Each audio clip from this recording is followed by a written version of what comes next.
అజంతా గుహలను ఎవరు ఎప్పుడు కనుగొన్నారని మీరు ఎప్పుడైనా ఆలోచించారా?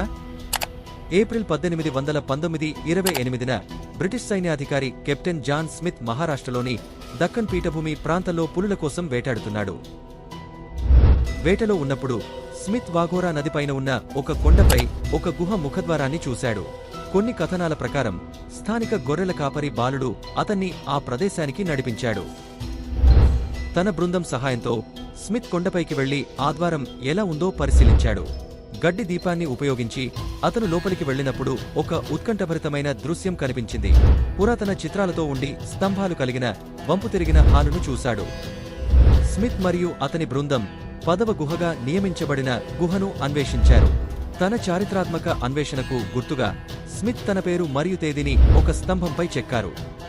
1000 సంవత్సరాలకు పైగా వదిలివేయబడిన ఈ గుహల ఆవిష్కరణ ప్రపంచం దృష్టిని ఆకర్షించింది మరియు విస్తృతమైన పురావస్తు పనులకు దారితీసింది. అజంతా గుహలను ప్రధానంగా శాతవాహన మరియు వాకాటక రాజవంశాల పోషణలో బౌద్ధ సన్యాసుల కోసం క్రీస్తుపూర్వం 2వ శతాబ్దం మరియు క్రీస్తుపూర్వం 5వ శతాబ్దం మధ్య నిర్మించారు.